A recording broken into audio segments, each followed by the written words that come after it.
Dak, we talked about the week before you guys got to win out. How do you look at your playoff chances now as well? Yeah, I mean, obviously the rest of the teams will play this Sunday. Some things will factor into that. At this point, I don't know if I could say we control, you know what I mean, like our own destiny. I know it was not a stretch saying that before, but pretty sure, right, if we won out, like we were going to have a pretty damn good record, only having, right, 5 losses, 1 tie. Adding being 6-6 right now, 6-1 with what, 5 left now? Yeah, I'm pretty sure, especially with just the way some of the divisions are shaped, the North, the West, we're going to need some things to happen for us. So I don't think it's in our control at this point, but what we can do is control the way that we approach this game. And I think that's just led by the pride, the love that you have for this game, the teammate, this organization, hell, your opportunity to play this game. So that'll be my message to the players, and I think if we do that, we'll still give ourselves a chance. Did George have the same energy tonight, and what did they do to take it away in the second half? I sort of have to see it. Yeah, I mean, I'm sure George will tell you it wasn't his best game.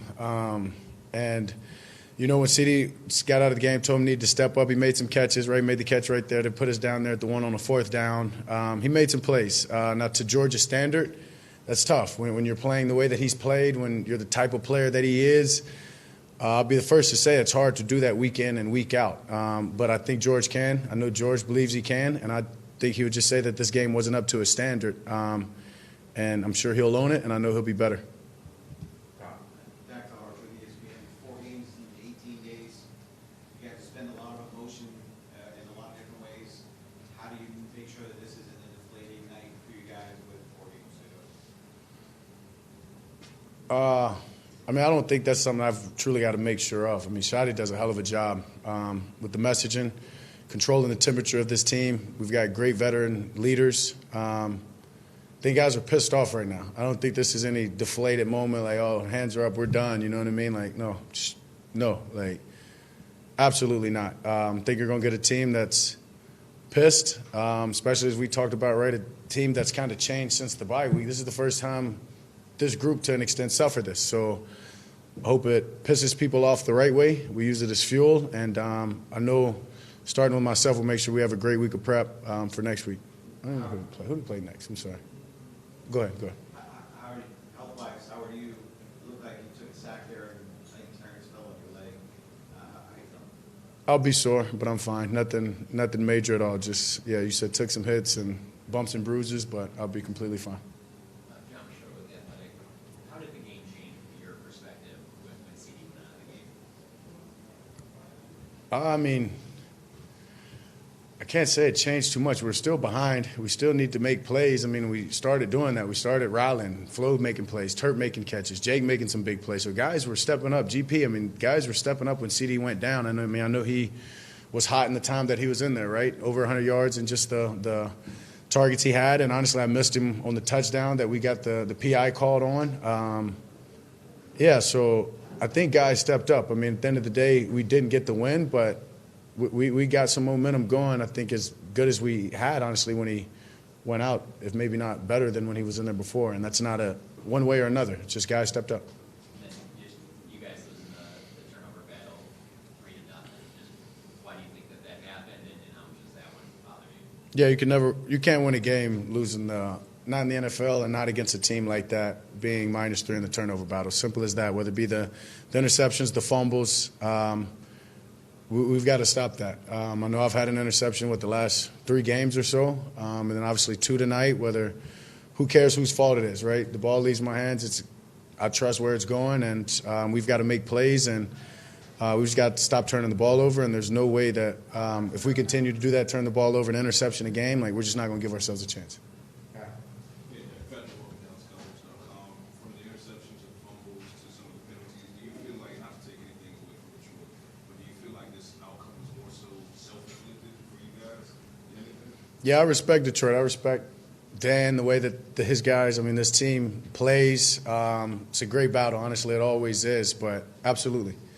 And there's no knock to them. There's no knock to anybody, but majority of the games that we have lost, and particularly, right, had turnovers and haven't done what we've done on offense, it's been self-inflicted. I mean, you got a kicker like that you get across the 50, can put the ball in. And, I mean, he gave us a chance tonight. Simple as that. Like, he gave us a chance that we're only down a touchdown in the second half or in the fourth quarter and trying to make it a game before, they got up to scored lead.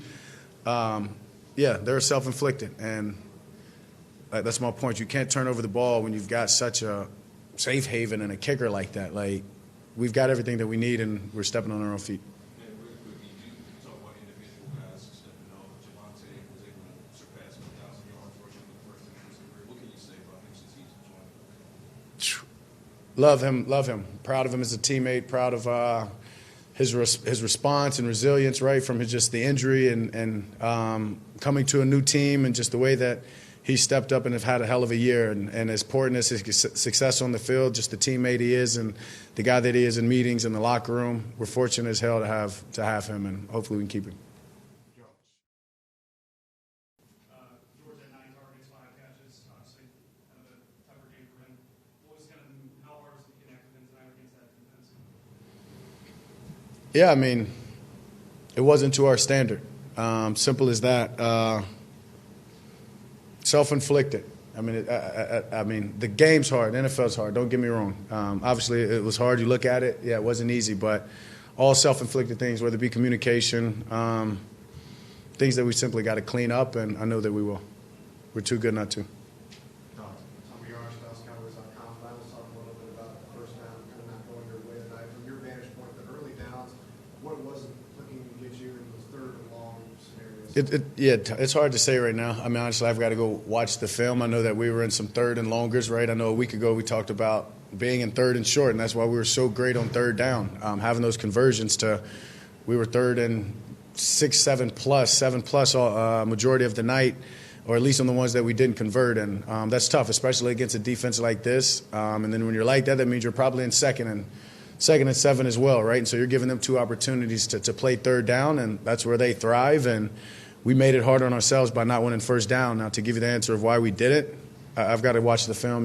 I've got to look into that. You mentioned the 4 games in 17 days and being sore. Just from a physical standpoint for your entire team, how much is this 10-day break between games kind of welcome to get back a little bit healthy? Yeah, I mean, it's a 3-day break. We'll be right back at this. The team meeting Monday. I'm sure some active work, and then a normal week. So, but it's important for guys to rest their bodies. Like I said, I know I'll be sore. I'm sure tons of guys. I know the guys in the trenches are going to be sore. But that's part of the game. It's part of the scheduling. It's just part of the business. And so you sign up for it. Now it's on us to be pros, take care of our bodies the right way, and make sure that we can come back Monday ready to go and give this everything that we got. So much of the offense tonight was field goals instead of touchdowns. You guys get to the 11 late there, you're down 10. On 4th down, do you understand kicking to get one score there, or are you lobbing hard to go for it? What was it, 4th and what? 4. Yeah, I definitely understand kicking it. I mean, especially just been in you just want to make it a one-score game. You want to give yourself an opportunity. You don't kick it, you just gave them the game. Or you don't kick it, you don't get it, you just gave them the game. So, no, I think that's 100% the right call. You're trying to make you've got to make a stop regardless of touchdown or field goal. So, and just having the confidence of our group and just being able to move the ball we'll go get a touchdown when we absolutely have to get a touchdown, but let's keep this thing a one-score game and stay in the fight. Speaking of that play, pass interference on focus. Yeah. On Pickens earlier, we talked about those 2 plays, and I think they were. Which one's on Pickens? Yeah. Oh, the third down. Yeah, those were tough. I mean, Pickens arms up, trying to just run his route. Sure, you create traffic, but the last thing he did was pick the guy. That's tough. And then, do I get fined for talking about this? Yeah, that was bad. I'm sorry, that was bad. Yeah, I mean, I got to look at the film. Maybe I can see from their vantage point. I know I talked to the ref after, and he said he aggressively pulled through. I've never seen a call like that. I can say that. What is that situation? Oh, I mean, yeah, we're right. We're not even talking about the question of being on 4th and 4. We're at the 4-yard line, first down, trying to punch it in. You punch it in, and the score is now 3 at that point. And then when you make it that, you're putting some pressure on those guys now. So yeah, that's a game-changing call that I don't understand, but whatever. Control what I can control. Is that it? Thank you, guys.